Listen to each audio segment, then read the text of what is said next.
এছাড়াও এখানকার running batch যারা রয়েছেন 20, 21, 22, 23 এবং 23, 24 সহ প্রায় লক্ষাধিক শিক্ষার্থীদের জন্য আজকে এটি একটি মাহেন্দ্রক্ষণ এবং বাংলাদেশের উচ্চশিক্ষার ক্ষেত্রে এটি আজকে একটি ঐতিহাসিক মুহূর্ত বটে।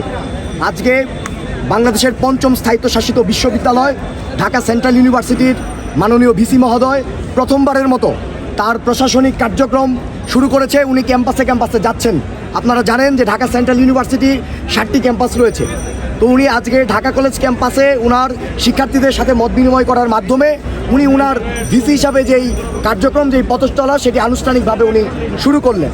কাজেই আমরা মনে করছি যে এটি বাংলাদেশের উচ্চশিক্ষার সিন্ডিকেট নিরসনে একটি মাইল ফলক হিসেবে কাজ করবে। সেই প্রবণতাটা একটু কমে গেছে। আমরা আশা করি ওনাদের মধ্যে যে টেন্ডেন্সিটা ছিল আমরা বিশ্ববিদ্যালয় করতে দিব না, সবসময় শিক্ষার্থীদের বিরুদ্ধে একটা মনোভাব ছিল, সামনে থেকে মনে হয় না এটা আর থাকবে। সুসময়ে সবাই বন্ধু হতে চায়, সেই জায়গা থেকে আমাদের শিক্ষকরাও মানে সহযোগিতাপূর্ণ আচরণ করবে আমি প্রত্যাশা করি।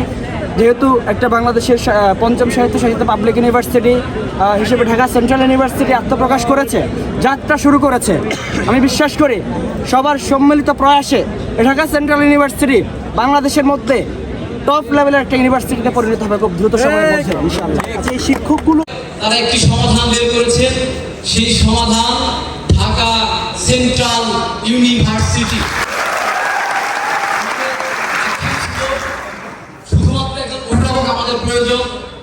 আমরা রাস্তায় মার খেলে, আমরা উচ্চশিক্ষার অধিকার থেকে বঞ্চিত হলে যে অভিভাবক রাষ্ট্রের টপ টু বটম প্রতিটি জায়গায় শির দ্বারা উঁচু করে বলবে আমার লক্ষাধিক শিক্ষার্থী আছে, সেই শিক্ষার্থীকে অধিকার বঞ্চিত করা যাবে না।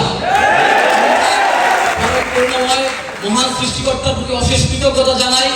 তিনি আমাদের সমসাময়িক বাংলাদেশের সবচেয়ে ডাইনামিক, সবচেয়ে স্মার্ট, সবচেয়ে দূরদর্শী একজন মানুষকে এই ঢাকা সেন্ট্রাল বিশ্ববিদ্যালয়ের অভিভাবক হিসেবে নিযুক্ত করেছে।